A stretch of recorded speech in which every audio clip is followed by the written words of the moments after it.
দিনটা ছিল ২০০৪ এর ১৫ই আগস্ট। এমন একটা লোকের ফাঁসি দেওয়া হয়, যতক্ষণ না তার ফাঁসি দেওয়া হয়েছিল ততক্ষণ মানুষের মনে রাগ কমেনি। কিন্তু ফাঁসির পর এমন অনেক তথ্য পাওয়া যায়, যার ফলে সাধারণ মানুষ দুটো ভাগে ভাগ হয়ে যায়। কিছু লোক বলে মানুষটাকে ফাঁসানো হয়েছিল সে গরিব বলে, আসলে সে নির্দোষ ছিল। আর অন্যদিকে কিছু লোক বলে সে অপরাধী ছিল, তাকে ফাঁসি দেওয়াই সঠিক কাজ হয়েছে।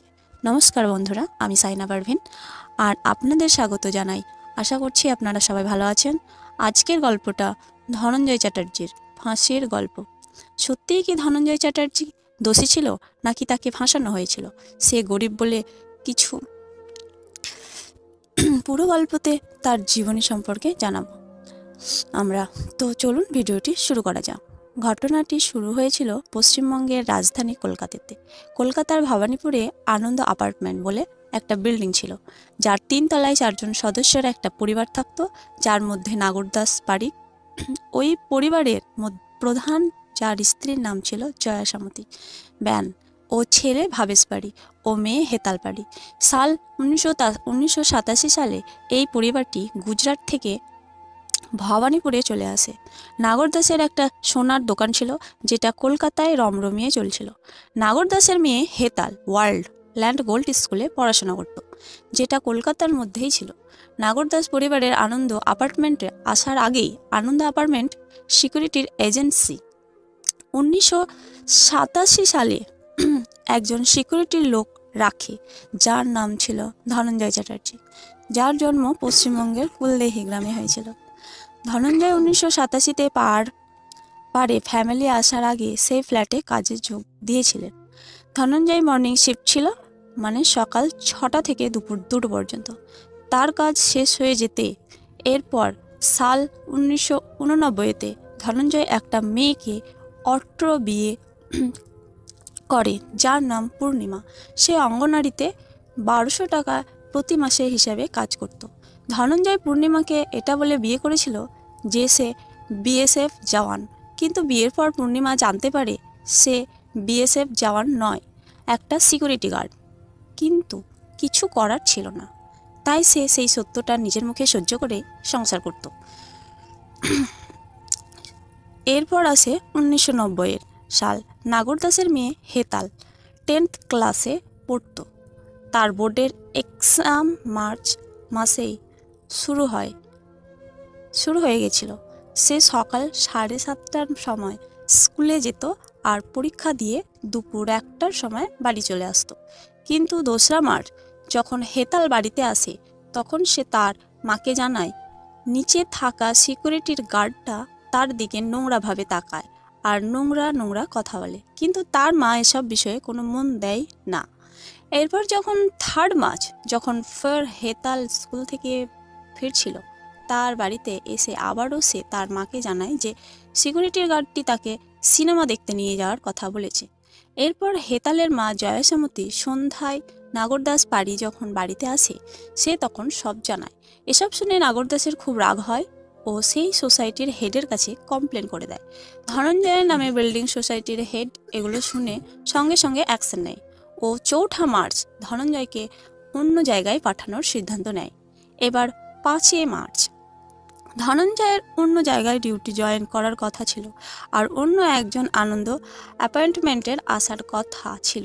কিন্তু ধনঞ্জয় ৫ মার্চ ১৯৯০ সে আনন্দ অ্যাপার্টমেন্টের সকাল ৬টার সময় ডিউটি জয়েন করে, অন্য কোথাও না গিয়ে। এবারে আরেক পরিবারের দাস ও তার ছেলে সকাল সকাল দোকানে চলে যায় ও হেতাল ও স্কুলে চলে যায় পরীক্ষা দিতে, আর হেতালের মা ঘরেই ছিল। দুপুর 1টার সময় হেতাল বাড়ি চলে আসে। এতক্ষণ পর্যন্ত সব ঠিকঠাকই ছিল, প্রতিদিনের মতো। হেতালের মা যশোমতী পাশের একটা মন্দিরে যায় পুজো দিতে সন্ধ্যা 5টার সময়, মানে তখন সন্ধ্যা 5টা বাজছিল। এদিকে ধনঞ্জয়ের ডিউটি 2টোর সময় শেষ হয়ে যায়, সে ঘরে যায়নি। এদিকে নাইট ডিউটি দেওয়ার জন্য পরের সিকিউরিটি গার্ডও কাজেই জয়েন দিয়েছিল। তার মানে ধনঞ্জয় এখন অফ ডিউটি ছিল। ধনঞ্জয় সেখানেই সিকিউরিটি গার্ডের রেস্ট রুমে সে তার সিকিউরিটির গার্ডের পোশাক চেঞ্জ করে, বাড়ির পোশাক পরে নেয় এদিকে একদম সঠিক সময় যদি ধরা যায় তাহলে 5:20 হেতালের মা যশোমতী মন্দিরে যায় পুজো দিতে। আর ধনঞ্জয় তাকে দেখেছিল মন্দিরে যাওয়ার সময়। এবারে 5:25 ধনঞ্জয় নাইট শিফটে কাজ করায় গার্ডকে বলে যে আমি 3rd ফ্লোরে যাচ্ছি, এখনই চলে আসব। গার্ড যখন ধনঞ্জয়কে জিজ্ঞাসা করে তখন ধনঞ্জয় জানায়, আমি সিকিউরিটির এজেন্সির হেডের সাথে কথা বলতে যাচ্ছি, আমি ওনাকে জানাতে যাচ্ছি আমি খুব তাড়াতাড়ি নতুন জায়গায় জয়েন করব। এরপর ধনঞ্জয় লিফটে করে 3 তলায় চলে যায়। 3 তলায় হেতাল বাড়ি ঘরও ছিল।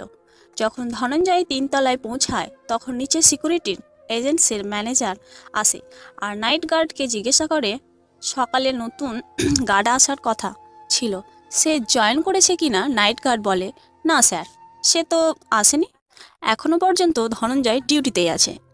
এরপর ম্যানেজার প্রশ্ন করে সে কোথায়।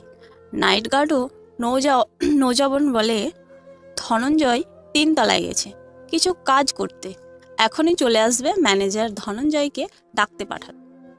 তারপর নাইট গার্ড বিল্ডিং এর বাইরে এসে নিচে থেকে ধনঞ্জয়কে ডাকে। ধনঞ্জয় 3 তলার একটা জানালায় দিয়ে উকি মেরে বলে আমি যাচ্ছি নিচে। এরপর 5:45 লিফট করে সে নিচে আসে। যখন ম্যানেজার ধনঞ্জয়ের কাঁধে হাত রেখে জিজ্ঞাসা করে তোমার তো অন্য জায়গায় ডিউটি জয়েন করার কথা ছিল, কিন্তু তুমি যাওনি কেন। ধনঞ্জয় ম্যানেজারকে বলে নিজস্ব কারণে আমি আর যেতে পারিনি, কিন্তু আপনি চিন্তা করবেন না, আমি খুব তাড়াতাড়ি অন্য জায়গায় কাজে জয়েন করব। এই নিয়ে তাদের মধ্যে আরও কথাবার্তা হয়। এরপর ম্যানেজার চলে যায় ও 5:50 কাছাকাছি হেতাল বাড়ির মা মন্দির থেকে বাড়িতে চলে আসে। যশোমতী লিফটে করে 3 তলায় চলে যায় আর ঘরে ডোরবেল বাজায়। এরপর কিছুক্ষণ অপেক্ষা করে, কিন্তু তাও দরজা খোলে না। অনেকক্ষণ ডোরবেল বাজানোর সত্ত্বেও যখন দরজা খুলছিল না তখন জয়সমতী জোরে জোরে দরজায় মারতে থাকে আর তার মেয়েকে ডাকতে থাকে। দরজা ভেতর থেকে বন্ধ ছিল, তাই জয়সমতী বাইরে থেকে খোলার চেষ্টা করলেও কিছু করার ছিল না। জয়সমিতের আওয়াজ শুনে তার প্রতিবেশীরা সেখানে জড়ো হয়ে যায়। তারাও খোলার চেষ্টা করে, কিন্তু কিছু করতে পারে না। এরপর ধাক্কা দিয়ে দরজাটিকে ভেঙে ফেলা হয়। এরপর হেতালের মা ঘরে যায় এবং সঙ্গে কিছু প্রতিবেশীও ঘরে ঢোকে। ঘরে গিয়ে দেখে সমস্ত জিনিসপত্র ছড়িয়ে ছিটিয়ে রয়েছে। সঙ্গে সঙ্গে যশোমতী হেতালের ঘরে যায় ও সেখানে গিয়ে সে চিৎকার করে ওঠে, কারণ তার মেয়ে হেতাল ঘরে রক্তাক্ত অবস্থায় পড়েছিল। শরীরে ক্ষত ছিল, কাপড় জামা ছেঁড়া ও সেই সময় ফোন অত ছিল না, টেলিফোন ব্যবহার করা হতো। হেতালের বাড়িতেও টেলিফোন ছিল। সঙ্গে সঙ্গে জয়াসমতী নাগরদাসকে টেলিফোনে হেতালের ব্যাপারে সবকিছু জানায়। সঙ্গে সঙ্গে হেতালের বাবা ও ভাই তাড়াতাড়ি বাড়ি চলে আসে। আর কিছু সময়ের মধ্যেই এই ঘটনাটি পুরো বিল্ডিংয়ে ছড়িয়ে পড়ে ও হেতালের ঘরের লোকের ভিড় জমে যায়। রাত 9টার সময় পুলিশ ডাকা হয় আর বডিকে পোস্টমর্টমের জন্য পাঠায়। তারপর পুলিশ ঘরে তল্লাশি নেয়। তল্লাশি নেওয়ার সময় তাদের হাতে আছে হলুদ কালারের একটা জামার বোতাম ও একটা চেন। চেনটা দেখার পর পাশের একটা কাজের লোক বলে ওটা আমার, আর ওখানে ভিড়ের মধ্যে পড়ে গেছে। পুলিশের হাতে বোতাম ও চেন ছেঁড়া আরও কিছু তথ্য আসে, যেমন রক্তের স্যাম্পেল, ছেঁড়া কাপড় ইত্যাদি। এরপর 6 মার্চ পুলিশ জিজ্ঞাসাবাদ শুরু করে। হেতালের বাবা নাগরদাস জানায় হেতালকে ধনঞ্জয় নামে এক সিকিউরিটি গার্ড ডিস্টার্ব করত। এর জন্য এর আগে সে সোসাইটিতে কমপ্লেনও করেছিল। তাই 5 মার্চ ওকে অন্য জায়গায় ডিউটি করার কথা ছিল, কিন্তু ধনঞ্জয় সেখানে যায়নি, বরং সে এখানেই ডিউটি করছে। আমার মনে হয় এই ঘটনার পিছনে ধনঞ্জয়েরই হাত আছে। এরপর পুলিশের একটা টিম ধনঞ্জয়কে খুঁজতে শুরু করে দেয়। বিল্ডিংয়ের কাছাকাছি খোঁজা হয়, তাও ধনঞ্জয়কে পাওয়া যায় না। এরপর যশোমতীকেও জিজ্ঞাসাবাদ করা হয়। যশোমতীও সেটা বলে যেটা নাগরদাস বলেছিল। সাথে আরও বলে আমি যখন পুজো দিয়ে ফিরছিলাম তখন লিফটম্যান আমাকে জানায় যে ধনঞ্জয় লিফটে করে উপরে যেতে দেখেছে। যশোমতী এও জানায় যে তাদের একটা ঘড়ি চুরি হয়ে গেছে। মনে হয় ধনঞ্জয় পালিয়ে যাওয়ার সময় ঘড়িটা চুরি করেছে। এরপর যখন লিফটম্যানকে জিজ্ঞাসা করা হয় তখন সে জানায়, আমি ধনঞ্জয়কে হেতালের ঘরের সামনে নয় বরং লিফটে করে নিচে আসতে দেখেছি 5:45 এরপর পুলিশ যখন ধনঞ্জয় কটার সময় উপরে গেছিল, লিফটম্যান জানায়, আমি তাকে উপরে যেতে দেখিনি, সেই সময় আমি বাথরুমে গিয়েছিলাম। কিন্তু প্রশ্নের কথা এটা হলো যে যখন হেতালের মাকে প্রশ্ন করা হয় তখন সে জানায় লিফটম্যান ধনঞ্জয়কে উপরে উঠতে দেখেছে, কিন্তু লিফটম্যান এখানে নিজেই বলেছে সে শুধু নিচে নামতে দেখেছে, উপরে ওঠার সময় সে বাথরুমে ছিল। মানে এখানে যশোমতী ম্যান মিথ্যে কথা বলছিল। এরপর পুলিশ নাইট গার্ডকে জিজ্ঞাসাবাদ করে, তখন গার্ড বলে 5:25 ধনঞ্জয় 3 তলায় যায়, আর সেই সময় আমাদের ম্যানেজার আসে আর আমি ধনঞ্জয়কে ডাকি। 5:45 নাগাদ ধনঞ্জয় সঙ্গে সঙ্গে নিচে চলে আসে। এরপর সিকিউরিটি এজেন্সির ম্যানেজারকে জিজ্ঞাসাবাদ করে। পুলিশ ম্যানেজার বলে ধনঞ্জয়কে 5 মার্চ অন্য জায়গায় জয়েন করার কথা ছিল, কিন্তু সে করেনি, বরং সে আনন্দ অ্যাপার্টমেন্টের কাজ করছিল। আমি যখন তাকে প্রশ্ন করি তারা মনে করে ধনঞ্জয় এই কাজটা করে ফেলেছে। এরপর পুলিশ এদের বয়ানের উপর ভিত্তি করে রিপোর্ট তৈরি করে। ধনঞ্জয় বারবার বলেছিল, আমি কাউকে মারিনি, এমনকি আমি কাউকে মারার কথা ভাবতেও পারি না। এই সব বয়ান শোনার পর আলিপুর সেশন কোর্টে ধনঞ্জয়কে ফাঁসি দেওয়া হয়। তারপর মামলাটি কলকাতা হাইকোর্টে যায়, সেখানেও তাকে ফাঁসি দেওয়া হয়। এরপর মামলাটি সুপ্রিম কোর্টে চলে যাওয়ায় কিছুটা শুনানি হয়। সুপ্রিম কোর্টে এটা বলে যে ধনঞ্জয়ের কাঁধে একটা সোসাইটির সুরক্ষার দায়িত্ব ছিল, কিন্তু সে নিজেই এই জঘন্য কাজটি করেছে। সুপ্রিম কোর্টও এটা রেয়ার কেস বলে ধনঞ্জয়কে ফাঁসি দেয়। এখনও পর্যন্ত ধনঞ্জয় বলে যাচ্ছিল, আমি কোনো খুন করিনি, কোনো অপরাধ করিনি। এরপর 25 জুন 2004 ফাঁসির দিন ঠিক করা হয়, কিন্তু 24 জুন ধনঞ্জয় রাষ্ট্রপতির কাছে ক্ষমাজনা চায়, তাই ফাঁসির ডেট ক্যান্সেল করা যায়। এরপর কিছুদিনের মধ্যেও রাষ্ট্রপতি ক্ষমাজনার পিটিশনকেও বাতিল করে দেয়। এটা তো স্বাভাবিক ছিল, কারণ যে লোকটা 14 বছরের একটা মেয়ের সাথে জঘন্য কাজটা করতে পারে, কিভাবে রাষ্ট্রপতি তাকে ক্ষমা করবেন? ক্ষমা যোজনা বাতিল হওয়ার পর ফাঁসির দিনগণ সময় ঠিক করা হয়, যেটা ছিল 2004 সালের 15 আগস্ট। স্বাধীনতার দিন সকাল 4:30 আলিপুর সেন্ট্রাল জেলে এই ফাঁসিটা দেওয়ার কথা ছিল। এরপর ধনঞ্জয়ের ফাঁসির কথা বাইরে আসার পর হিউম্যান রাইটস কমিশন ধনঞ্জয় হয়ে প্রোটেস্ট করে। অনেকে ধনঞ্জয়ের হয়েও প্রোটেস্ট করে, কিন্তু এই সব চেষ্টা ও প্রচেষ্টার পরেও কোনো ফল হয়নি। শেষ পর্যন্ত সেই দিনটা চলেই এলো। 15 আগস্ট 2004 সকাল 4টার সময় ধনঞ্জয়কে ঘুম থেকে তোলা হয়, তাকে স্নান করানো হয়, তাকে নতুন জামা কাপড় পরানো হয় ও ফাঁসি দেওয়ার জন্য ঘরে নিয়ে যাওয়া হয়। ফাঁসি দেওয়ার ঘরে নিয়ে যাওয়ার সময় ধনঞ্জয় পুলিশদেরকে একটা কথাই জিজ্ঞাসা করেছিল, আমি মরে যাওয়ার পরও কি এই কেসে তদন্ত চলবে, আর আসল অপরাধী কি ধরা পড়বে? কিন্তু পুলিশরা কোনো উত্তর দেয় না। তারা ধনঞ্জয়কে ফাঁসি দেওয়ার ঘরে নিয়ে যায়। সেখানে সমস্ত নিয়ম, কোনো আচরণ অনুষ্ঠান মানা হয়। শেষে নাতা মালিক জল্লালের কাছে তুলে দেয়। এরপর ধনঞ্জয় ভগবানের কাছে কামনা করে যেন তার পরিবার ভালো সুস্থ থাকে। সবাইকে বলে, আমি কোনো অপরাধ করিনি, আমি কাউকে হত্যা করিনি, আমাকে ফাঁসানো হয়েছে, আমি গরিব, তাই আমার কথা কেউ শুনবে না। এরপর ধনঞ্জয়কে সকাল 4:30টার সময় তাকে ফাঁসি দেওয়া হয়। এরপর ডাক্তাররা চেক করে। ধনঞ্জয়কে মৃত ঘোষণা করার পর তাকে তার বাড়ির লোকেদের হাতে তুলে দেওয়ার জন্য জানায়, কিন্তু তাদের বাড়ি থেকে কেউ আসেনি, কারণ ধনঞ্জয়ের পরিবার মানত ধনঞ্জয়ের নির্দোষ ছিল। এরপর ধনঞ্জয়ের বডিকে পুলিশ স্বীকৃত করে। এরপর কেসটা শেষ হয়ে যাচ্ছিল, সবাইকে শান্ত হয়ে যাওয়ার কথা ছিল, কিন্তু সেরকম হয় না।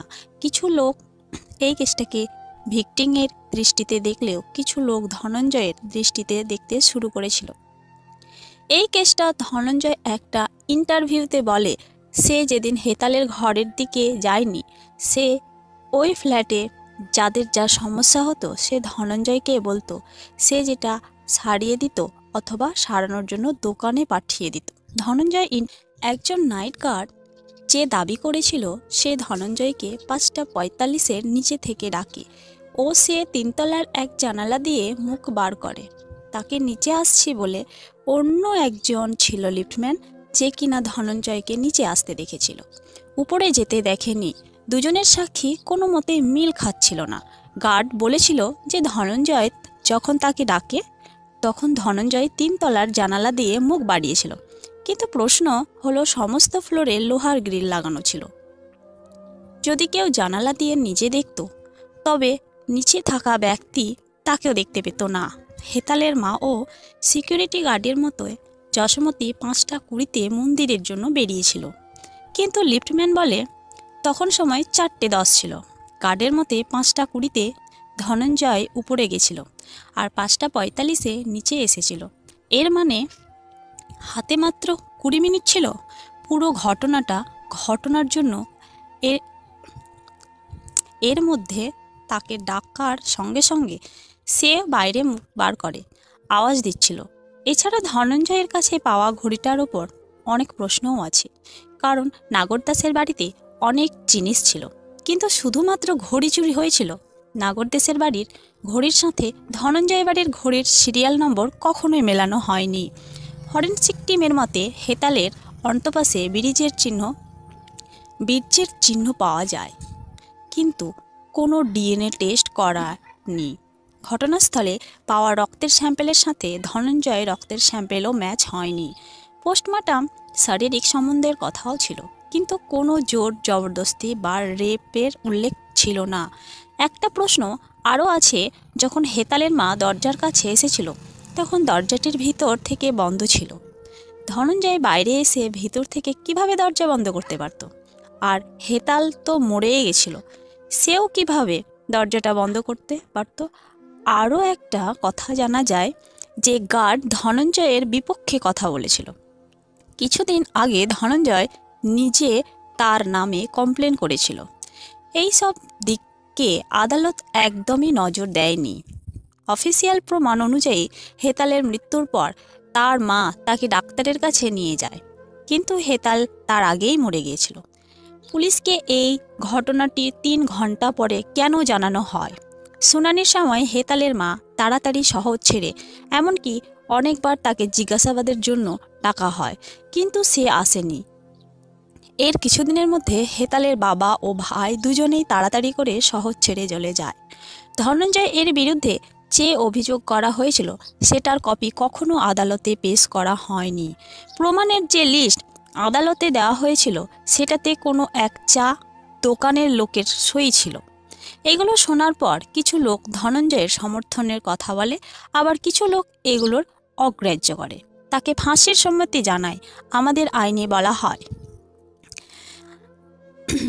ভুল করে কোনো অপরাধী ছেড়ে গেলেও কোনো নির্দোষকে যেন সাজা না দেওয়া হয়। তো বন্ধুরা, এই গল্পটা শুনে আপনাদের মনে কি অনুভূতি হচ্ছে সেটা অবশ্যই জানাবেন। আসলে কি ধনঞ্জয় দোষী ছিল, নাকি তাকে ফাঁসানো হয়েছে? তদন্ত একতরফা করা হয়েছে, নাকি ধনঞ্জয়ের দিকটা বিচার করা উচিত ছিল? অবশ্যই কমেন্টে করে জানাবেন। আর ভিডিওটি ভালো লাগলে একটা লাইক করে চ্যানেলটি সাবস্ক্রাইব করে পাশে থাকা বেল আইকনটি অন করে দেবেন। আসি বন্ধুরা, দেখা হবে পরের ভিডিওতে। ধন্যবাদ।